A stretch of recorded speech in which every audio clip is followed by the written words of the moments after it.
Hello and welcome to Cosmos FM. This is Despina Afentouli and you're listening to our special program. Today we're going to discuss about music and films.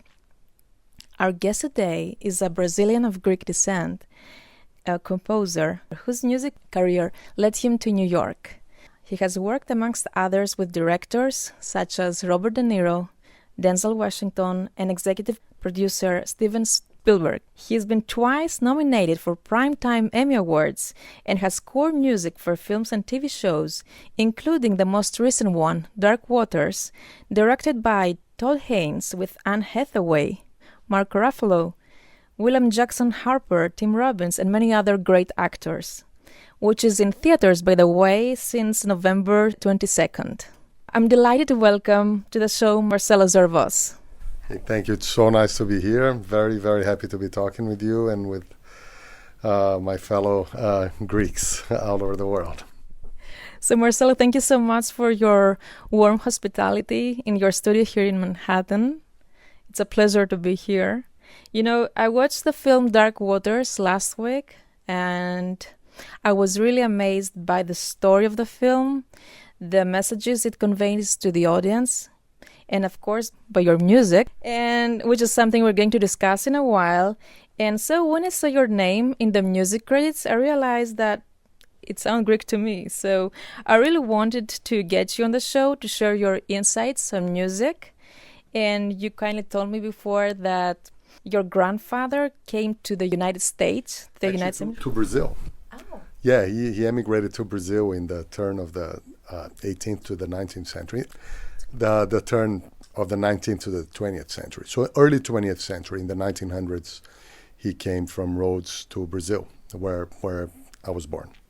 So you told me that unfortunately you didn't have the chance to grow up with your grandfather. However, how does it feel to be Greek in Brazil and generally speaking, in the United States? The time that I really understood my Greek heritage was when I visited Greece for the first time, and I felt it felt really like home in many ways, even though I unfortunately don't speak the language. But I felt that there was something in the spirit of the Greek people that felt very, very at home to me. Of course, Brazilians are, Latins, and I think that there's something of the temperament that there's in common with Greece. But I felt particularly at home when I was in Greece. I remember Athens and walking around and feeling like, wow, I feel like I've been here before. And same with Rhodes, which is the two places that I spend the most time in. And I always grew up hearing the stories of Greece and of my grandfather coming as an immigrant and many other people from our family that came after him. He had a very incredible story. He went to Brazil on his own when he was 12 years old with his brother who was 14. So their parents were so poor they couldn't even do the trip as a whole family, which is a very common story. I mean, Rhodes at that point, it was a very, very poor place and they were kind of starving. And so he went as a 12-year-old boy and kind of made his life in Brazil. And that's always was a very inspiring story to me and my family, and kind of a legendary story for our family of this brave young man. And even though I never met him, he's cast a very big and very important shadow in my life, a very positive one. That's very, emotional to hear that.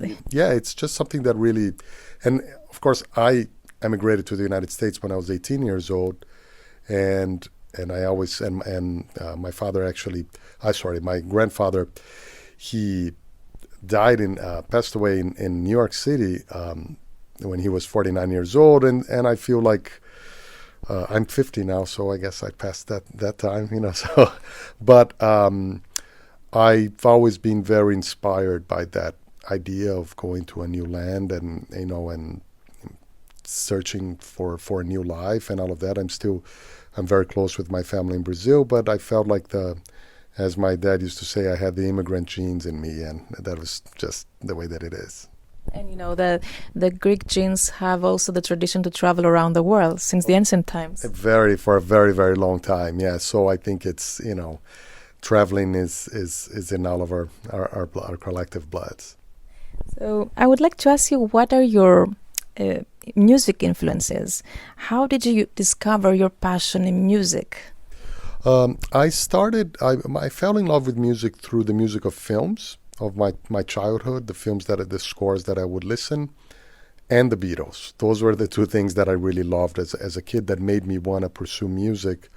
But music for film was really from the very beginning. I remember the music of the films of my childhood in the 70s and the Spielberg movies and like Blade Runner, and of course the great Greek composer Vangelis is and always was a big influence for me, and particularly when it came to scoring films. And I think probably his music to Blade Runner was one of the things that made me want to, really made me pay attention to film scores even when I was a child, really. But that idea of music and images stuck with me, and when I came to the United States when I was 18 years old, I came here to study film scoring and pursue a career in that, and many years later, here I am. And you see that you have your piano here, so is it your favorite instrument? Yes, that's the instrument that I was trained in. When I was in college, I was actually also a classical piano major, so I played a lot of piano and a lot of classical music and my own music, and that kind of led to play my own music. I also was very influenced by the Brazilian music of people like Antonio Carlos Jobim, and as I said, all of the film music and classical music in general, music of New York composers like Philip Glass and Steve Reich and Aaron Copland, it was also a big part of why I chose to come to New York City. I think the music and plus jazz I was always very attracted to the culture and the music of the city. And, sometimes people say that art is a luxury. And I would like to ask your opinion, why do you think it's important to have music education, not only when you decide to follow this as a career, but from the young age, from school? I think it's extremely important. I mean, how the science shows now that music in the brain of a child is something incredibly powerful. What it does, it really improves our knowledge and ability to do math and science and all of that. And I've observed this everywhere, and I have two kids. One of them is very into music, and it's just a very on a scientific way, it's very important, but also perhaps even more importantly, I feel like it really feeds the soul, not only music, but all art. And I think it's something that, our ancestors, the Greeks, would consider music to be actually a science. It was not just art, and it was almost like medicine, and the way that they talked about it. And I think it really is very important. I think the idea of creativity and the idea of feeding your soul and things that go beyond the material. And I think it's really incredibly important for young people to be exposed to music. And like you said, regardless, of course, most people are not going to follow a career in music, but I think the benefits of being exposed to it early on are really, really big. And looking back to your first steps as a composer, what was the biggest challenge you faced, and how did you deal with it? My first big challenge was, after I came here, was how to get my music heard, and how do you go from being a student to being a musician that people want to listen to. And I just would try to find places to play my music anywhere I could, and just perform and kind of try to get it out there. This was before the time of the internet, when, although things are more difficult now in one way, but they're easier in another way, which is if you have music, you can broadcast it to the world and people can listen. But I think it was also my family. There were no musicians in my family, so I had to kind of figure out on my own and how to go about it. And I went to school in California, and I came here to New York right after I graduated. And it was like another person come to New York, like millions and millions of people come with a dream. But I think it was figuring out how to get there, and how to meet filmmakers, and how to get my music out there. And it took a long time, but I never had any doubt that was my path.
do you enjoy most about being a musician? I think it's creating music and communicating emotion through music. That's really for me when I feel like there's somebody is touched by the music and they feel something.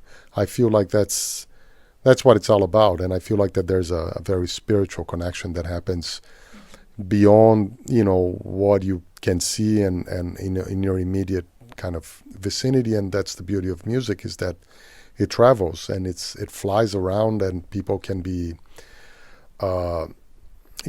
affected by it, and particularly in like music for film, they're affected in a way that they're not even aware of, because they're listening to it without really thinking about it, and I find that really, really interesting too. As I mentioned before, you've worked with many accomplished artists, and I would like to ask you, how do you define success? That's a great question. For me personally, success is the amount of time you spend doing something that you really care for and that you really love. So some people equate success with money. I find for me it's like the amount of time that I spend composing music that I really care about and working with people that I enjoy working with. That for me is success, more than the financial gain of it or fame or anything like that. I find that I realize it's a very privileged and lucky position to be in, to be able to write music for a living. But I find that just that success for me, is to be able to do what I love every day, and I think I would do it even if I wasn't paid for it, because it's what I love. But I find that being able to write music that I care about is what success is for me. And how important is it to keep your values in the workplace? Very, very important. I think our human values, of course, that people can come from different backgrounds, religions, and countries and all of that. But I think common decency and human, warmth and all of that, it transcends all cultures and backgrounds. And I think it's really, really important to have both with the people that I work for, who are the directors, and the people that work for me, who might be musicians that I hire to perform and all of that. But I find that also in a even more people do better when they are being treated nicely and with respect, and so I try to really foster that kind of environment, whether it's again with my bosses or with people that work with me or for me. And you've been nominated twice for Primetime Emmy Awards. Mm-hmm. What does this mean to you? It was the recognition from my peers. It was very important. It was quite early in my career. I was very lucky, and I felt like it was a great stamp of approval. It was very exciting, of course. And the business has grown dramatically in television since then. I mean, this was back, in 2010 and 2012, and things have really, really, really changed. And actually, in a way, the competition's become a lot tougher, and you have now this explosion of content. But I find it a very exciting time to be working in music for film and television. But when I started, television was less fancy somehow. But now I find that it's almost the other way around, because everybody's watching Netflix and watching HBO and Amazon, and I think that it's become kind of the big thing and the thing that people like to talk about. And I think one of the reasons is because you spend a lot more time on a TV show as a viewer than you watch a movie. No matter how good it is, it's 2 hours and that's it. And with a TV show, it can last for years. And I think people now have really caught on to that idea of being very familiar with those characters and enjoying that experience. So I would like to ask you, how did you meet Todd Haynes? Mm-hmm. And how did you come to compose a score for Dark Waters? I met Todd Haynes through the picture editor of the film. He's a fellow Brazilian named Afonso Gonçalves. We had worked together quite a few times in the past. And he was always telling Todd about me and my music, and he would show examples of my music. And sometimes when they're doing a movie, when they're putting a movie together, they do something called a temp score, where they would put pieces of music from other movies or anything really, just to try out things. And he used to use a lot of my music, and that's something the picture editor does. So over the years, he used a lot of my music for these temp scores with Todd Haynes, and he started to really enjoy my music. And one time we met socially in Los Angeles, me and Todd Haynes, and we had a great time talking. And I'm an enormous fan of his work. I think he's really one of the great living directors, and I've always dreamed of working with him. And when the opportunity came for Dark Waters, I did everything I could to work for him, and was so thrilled when it happened. So Dark Waters is based on a true story about environmental justice, where the spotlight is on the human factor. Yes. So I would like to ask you, what inspired you most to compose the music, the soundtrack for Dark Waters? The subject of environmental justice is really, really important to me. I find that our world is it's kind of really in a bad place right now in that regard. And I wasn't familiar with this particular story and the extent of the damage and that these chemicals have done in our planet.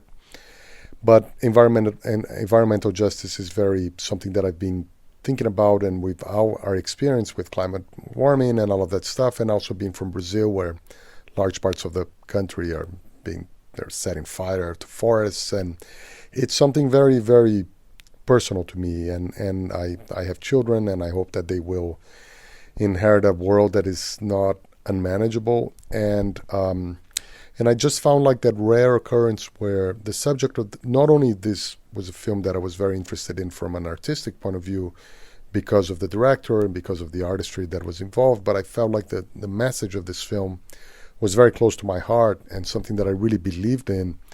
And both in terms of its the horror of it and the scariness of what it's saying, but also the human cost of all of that, and what this caused these people in West Virginia and to some extent all of us to come to suffer from this. Please tell us more about the instruments you use for the score and the themes you compose for the film. One of the main instruments that Todd wanted to explore was the piano, which of course for me was easy because I'm a pianist, and that was a lot of fun. And he was really interested in what he thought as the singularity of the piano and the fact that it's one person, one element. And he always wanted the sound of the score to not get too big and to really represent the singular fight of this one character. It's like a David against Goliath story of Rob Bellot, played by Mark Ruffalo, fighting with this giant Goliath that is DuPont Chemical. The other thing that was very interesting is that he wanted the sound of the piano or any other instruments used to be very processed, almost like if it was contaminated. That's how he said. So we used a lot of effects and distortion and made the sounds always a little bit disturbing and a little bit, again, sort of contaminated was how he put it. And he never wanted it to be a pure sound, and he wanted the sound of the music to reflect the environment that the story takes place, where nature was contaminated by these chemicals. And so he wanted that to be a metaphor to be used in the score as well. And how long did it take for you to compose the whole music? It was extremely fast because they have a very accelerated schedule. I did it in 3 weeks. It was very, very fast. And other than when I worked on The Good Shepherd for Robert De Niro, I never had to write music as fast. But just like in that movie, I was so inspired by the story and so jazzed by what, and by everything. And it was a very smooth process. Todd was very happy with the music from the beginning. And of course, everybody works hard and you have to revise things and change. But the amount of music that I would show to him that sometimes he would just say, I love it. That's great. A lot of it was like that, and I couldn't believe myself because it doesn't usually go that way. Directors a lot of the times they will ask you to change things a lot, and it's part of the process, but we really hit it off, and I think I understood what he wanted in the music. And he understood how to get it out of me too, so it was a very, very smooth process. And what are your future plans? Are you planning now anything new?